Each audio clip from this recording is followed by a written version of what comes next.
Network को जब हम डिजाइन करेंगे या इसका डिजाइन समझने की कोशिश करेंगे तो इसमें बहुत सारी चीजें हैं जो ध्यान में रखनी होगी। किसी भी नेटवर्क को या नेटवर्क प्रोटोकॉल्स को, प्रोटोकॉल मतलब होता है आपस में एक एग्रीमेंट, क्या रूल है, क्या कन्वेंशन है, क्या आप इस्तेमाल करने वाले हैं, दोनों पार्टी एग्रीड अपॉन। तो इसमें पहली चीज आती है रिलायबिलिटी। रिलायबिलिटी का मतलब यह है कि अगर कोई प्रॉब्लम आ जाती है नेटवर्क में, कोई एक पॉइंट अगर मान लीजिए ये फेल हो जाता है, ये लिंक फेल हो जाती है या कोई डिवाइस फेल हो जाता है, तब भी नेटवर्क प्रॉपर काम करे। यानी कि किस तरीके से प्रॉब्लम्स, फॉल्ट, फेलियर, एरर्स, दिक्कतों से ये अपने आप को उभारता है। दूसरा नेटवर्क का सबसे बड़ा इशू है रिसोर्स एलोकेशन। रिसोर्स एलोकेशन में ये होता है कि आप क्या चीज किसको कितना दे रहे हैं।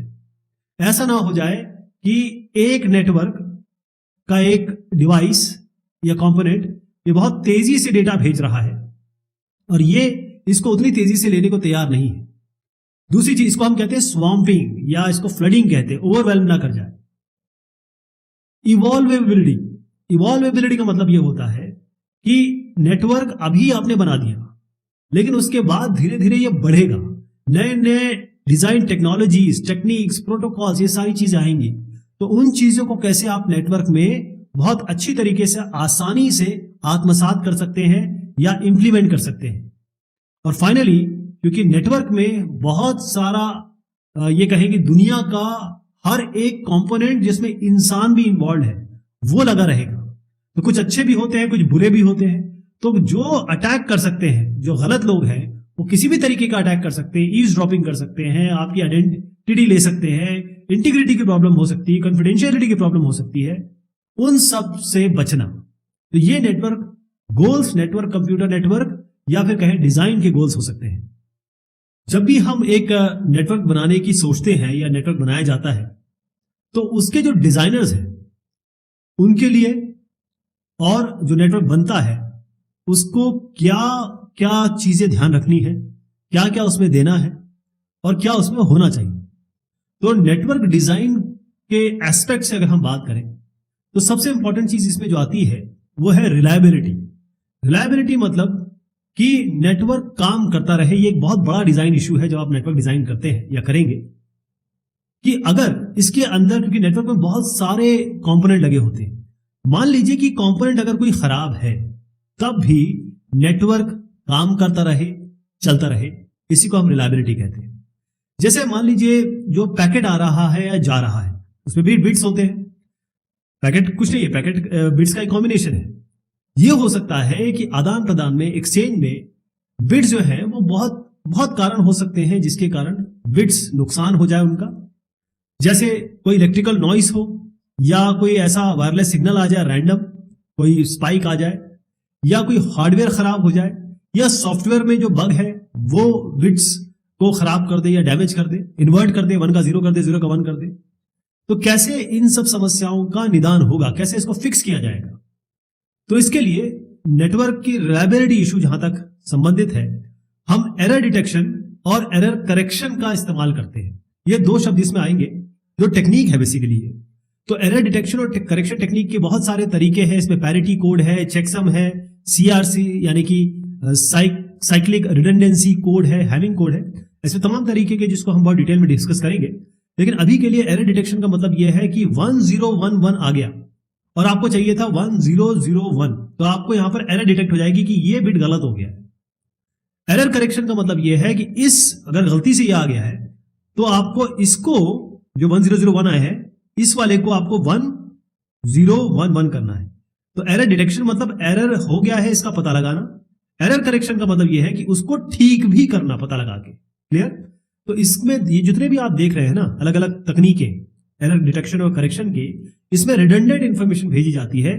जैसे मान लीजिए ये बिट है, इसके साथ 1 ऐसे जोड़ दिया जाएगा और फिर वहां से जाके इसका सब, जैसे चेकसम है, इसका सब एक्सऑर किया जाता है। ये सारों का एक्सऑर किया जाएगा, फिर देखा जाएगा अरे ये एक्सऑर ऐसा आ रहा है, तो तब एरर डिटेक्शन और करेक्शन हम कर सकते हैं।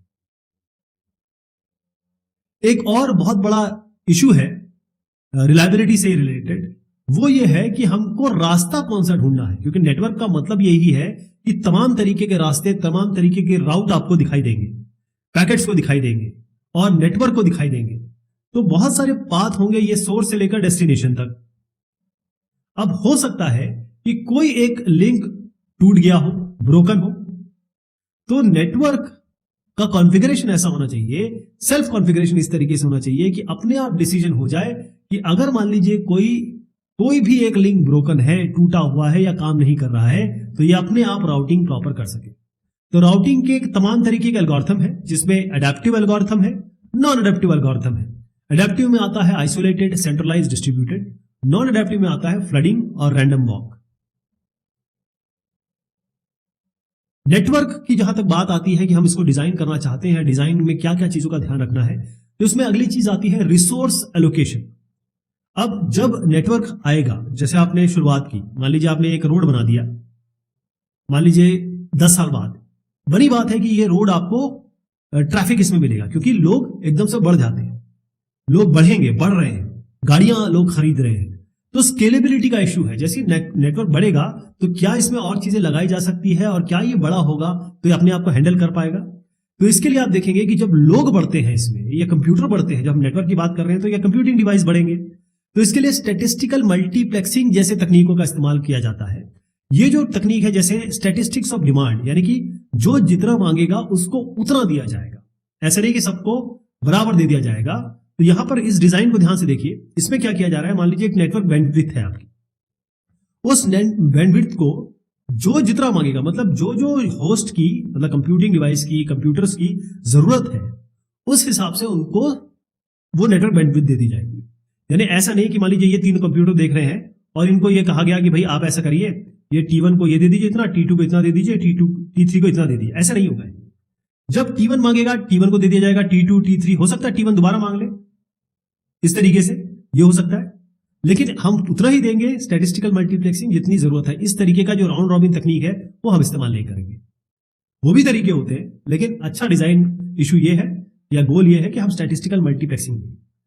एक और जो इसमें आता है, क्योंकि अब पैकेट्स का आना जाना हो रहा है, वो आ रहे हैं जा रहे हैं, है ना, तो फ्लो कंट्रोल करना पड़ेगा।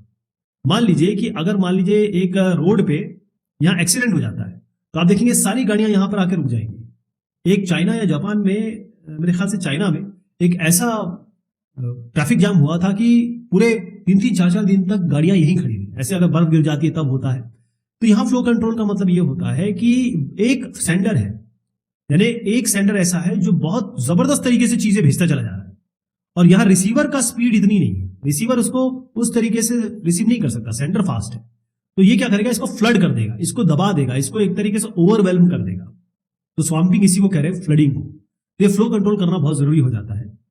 एक और चित्र दिखाऊंगा, लेकिन पहले आप कंजेशन समझ लीजिए। इसमें क्या होता है, कंजेशन में बहुत सारे कंप्यूटर एक साथ बहुत सारा ट्रैफिक देना शुरू कर देते हैं, और नेटवर्क उसको हैंडल करने को तैयार नहीं है। मैं एग्जांपल देता हूं रेलवे रिजर्वेशन का। अब आईआरसीटीसी का जो रेलवे रिजर्वेशन होता है वो 11 बजे खुलता है एक के लिए, 12 बजे एक के लिए खुलता है, शायद ये सेकंड क्लास के लिए है, ये एसी के लिए। आप देखेंगे इस आज से 4-5 साल पहले केवल एक ही टाइम था, 10 बजे खुलता था, और उस जैसे ही खुलता था सारे के सारे लोग रिजर्वेशन कराने के लिए इसमें एकदम कूद पड़ते थे।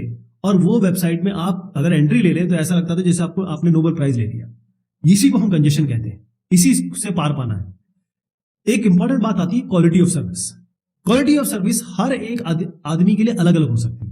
जैसे अगर मान लीजिए कहीं मैच चल रहा है, क्रिकेट मैच चल रहा है या फुटबॉल मैच चल रहा है, तो जिस समय वो चल रहा है उसी समय आपको दिखाई दे तो कोई बात है ना। टाइमलीनेस बहुत जरूरी हो जाता है, डिलीवरी आपकी, देखिए जिस समय मैच हो रहा है उस समय दिखाई दे, रियल टाइम लाइव वीडियो, तब तो सही है, अदरवाइज क्वालिटी ऑफ सर्विस आप सही नहीं मानेंगे। मैं जो आपको फ्लो कंट्रोल, कंजेशन वगैरह की चर्चा कर रहा था, आप यहां पर देखिएगा कि ये आपका रेगुलर ट्रैफिक है, और किस तरीके से ये ट्रैफिक बढ़ने वाला है, कैसे ये ओवरवेल्म कर देगा। ये देखिए ट्रैफिक की पीक पहुंच गई है, यहां पर ओवरवेल्म हो गया है। तो यहां पर फ्लो कंट्रोल की भी दिक्कत है, कंजेशन की भी दिक्कत है, हो सकता है क्वालिटी ऑफ सर्विस की भी हो। लेकिन क्वालिटी ऑफ सर्विस के तरीके ये है कि जब क्वालिटी सर्विस आप नहीं लगाते तब दिखेगा, और क्वालिटी सर्विस जब लगाते हैं तब कैसा आपको दिखाई देगा। ये है यहां पर एक बैंडविड्थ का एग्जांपल लेते हैं। जब आपको वीडियो स्ट्रीमिंग करनी है या कोई और जनरल यूज करना है, ऑनलाइन गेमिंग करनी है, और अगर आपने क्वालिटी ऑफ सर्विस नहीं लगाई तो कुछ इस तरीके से बैंडविड्थ का इस्तेमाल हो रहा है।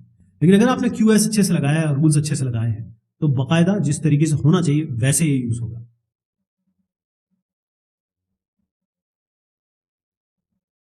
इवॉल्वेबिलिटी, जब हम डिजाइन गोल के बारे में बात करते हैं, नेटवर्क जब तक हम उसको डिजाइन कर रहे हैं, तो होता यह है कि जैसे नेटवर्क बढ़ता है और क्योंकि नई डिजाइन और नई टेक्नोलॉजी आती ही आती है, किसने सोचा था जब 1G आएगी तो हम यहां पर हम केवल एनालॉग के बारे में बात करते थे।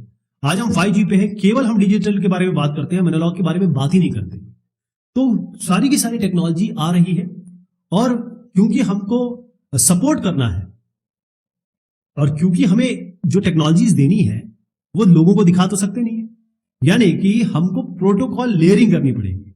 यानी जो भी इशू है उसको हमें एक तो हैंडल करना है, लेकिन अगर हम उसको इंप्लीमेंट करते हैं, नई डिजाइन नई टेक्नोलॉजीज डालते हैं, तब हमको प्रोटोकॉल लेयरिंग की जरूरत पड़ेगी। प्रोटोकॉल लेयरिंग को मैं अभी बताता हूं, लेकिन उससे पहले आप थोड़ा सा और समझ लीजिए।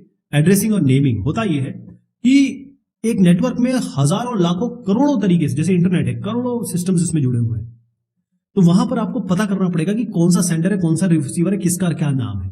तो उसके लिए हम डीएनएस, नेमिंग, आईपी, इस सब का इस्तेमाल करते हैं। एक और चीज आती है, जब पैकेट जब भेजा जाता है तो जो पैकेट है इसको पहले तो तोड़ा जाता है, यानी कि अभी मैं आपको दिखाऊंगा अभी कैसे लेयरिंग में, प्रोटोकॉल लेयरिंग में क्या क्या चीजें करनी पड़ती हैं। तो वहां पर जैसे मान लीजिए ये डेटा है, इसको क्या किया, मैसेज को एक ये पार्ट ऐसे भेजा, एक ये पार्ट ऐसे भेजा, एक ये पार्ट ऐसे भेजा, पूरे पैकेट को 3 भाग में तोड़ के भेज दिया। मतलब इसको हम कहते हैं डिसअसेंबली। फिर ट्रांसमिट कर दिया, ये ट्रांसमिट पोजीशन है, और यहां पर आके इसकी असेंबली की उसी तरीके से जैसे भेजा गया था, मतलब उसको वैसे ही जोड़ना है। इसको री असेंबलिंग करते हैं। इस सारी तीनों जो विधियां बताई मैंने आपको, इसको हम इंटर नेटवर्किंग कहते हैं। लेकिन चैलेंजेस क्या है यहाँ पर, इश्यूज क्या आते हैं? पहली चीज तो यह है कि अलग अलग नेटवर्क टेक्नोलॉजीज हैं, हो सकता है कि वो ऑर्डर ना बता पाए। जैसे ये 1 2 3 ऑर्डर है, यहां पर आके हो सकता है 3 1 2 ऐसा ऑर्डर बन जाए, ये भी हो सकता है। और ये भी है कि नेटवर्क कितना मैक्सिमम साइज ट्रांसफर कर सकता है। आपका मैसेज आ रहा है, हो सकता है कि वो 1 MB का हो और आपका नेटवर्क केवल मान लीजिए 500 KB ही हैंडल कर सकता है, एग्जांपल ले रहा हूं मैं, तब आप कैसे करेंगे? ये वाली बात है इसमें। एक और इंपॉर्टेंट एस्पेक्ट आ रहा है, क्योंकि जैसे आप नेटवर्क में जुड़ते हैं, यहां पर सारी चीजें आती हैं, आपकी सिक्योरिटी, कॉन्फिडेंशियलिटी, इंटीग्रिटी, अवेलेबिलिटी, आपकी सुरक्षा, आपकी सेफ्टी, ये सब आ जाती है। तो सिक्योरिटी, नेटवर्क सिक्योरिटी किससे डील करता है कि जितने भी तरीके के थ्रेट हो सकते हैं, जो आपको नुकसान पहुंचा सकते हैं, उनसे आपको डिफेंड करना, उससे आपकी रक्षा करना, सुरक्षा करना। तो कॉन्फिडेंशियलिटी का मतलब यह है कि भाई आप 2 लोग बात कर रहे हैं या आप नेटवर्क में बात कर रहे हैं, कोई ऐसा तो नहीं है जो ईव्सड्रॉप कर रहा है, कोई ऐसा तो नहीं जो आपकी बात को या आपके कंटेंट को समझ रहा है और उसका गलत इस्तेमाल कर सकता है। इसको हम कॉन्फिडेंशियलिटी कहते हैं। ऑथेंटिकेशन का मतलब यह है कि ऐसा कोई आदमी तो नहीं जो इम्पर्सोनेट कर रहा है आप बन के, तो ऐसा आप ही हैं, ये कैसे बताएंगे? तो उसके लिए बहुत सारे तकनीक है। ऑथेंटिकेशन सर्वर हो सकता है, ऑथेंटिकेशन की अलग अलग तकनीक है। जैसे एक और ऑथेंटिकेशन का आपको एग्जांपल ही बता देता हूं। जैसे कई ऐसे बैंकिंग साइट के लोगों ने फिशिंग बना रखी है, फिशिंग अटैक होती है उसमें क्या होता है, जैसे मान लीजिए आप किसी बैंक या ICICI या HDFC का खोलते हैं, तो आपको बैंक की वेबसाइट आ जाती है, मतलब आपको दिखता है बिल्कुल सही, आप यूजर नेम पासवर्ड डालते हैं और फिर वो बताता है गलत आपने डाल दिया, तो आपको लगता है हाँ गलत ही डाल दिया होगा, और ये जो है स्क्रीन हट जाती है और एक्चुअल स्क्रीन बैंक की आ जाती है। लेकिन आपको लगता है गलत डाला, लेकिन आपने सही डाल दिया होता है। फिर आप जब दोबारा इसमें डालते हैं तो आप अंदर चले जाते हैं, लेकिन उससे पहले आप यहां जो डाल चुके हैं वो गलत, किसी ने ऑलरेडी चुरा लिया आपका। ये सेलुलर नेटवर्क में सबसे बड़ी बात आती है कि भाई जिसका कॉल है, जिसका फोन है, वहीं से कॉल आ रही है, या इस नेटवर्क का ये लेजिटिमेट मेंबर है कि नहीं। इंटीग्रिटी का मतलब ये है कि जो चीज भेजी गई है वो ही भेजी गई है कि नहीं भेजी गई है। हमें ये नहीं देखना कि हाँ भाई वो चीज आ गई है, भेजी तो आ गई, ऐसा नहीं। इंटीग्रिटी का मतलब ये है कि अगर आप $100 ट्रांसफर कर रहे हैं तो वो $1000 ना बन जाए। 100 का 1000, कोई इसको 1 मिलियन कर देगा, तब क्या करेंगे? इसका सोल्यूशन क्या है? क्रिप्टोग्राफी जो है ये एक बहुत बेहतरीन तकनीक है। इसमें आप करते क्या है, बहुत एक छोटा सा मैं आइडिया दे देता हूं। मान लीजिए आप AB भेज रहे हैं और AB यहां पर मिल रहा है, एक AB मिल रहा है, तो आप AB को XY बना के भेज दीजिए बस। इसको हम कहते हैं इंक्रिप्शन। XY जब डेस्टिनेशन पे AB बन जाएगा, इसको हम इंक्रिप्शन कहते हैं। ये वाला जो पोर्शन है XY का AB बना, इसको हम डिक्रिप्शन कहते हैं। इन दोनों को मिला के क्रिप्टोग्राफी बनती है।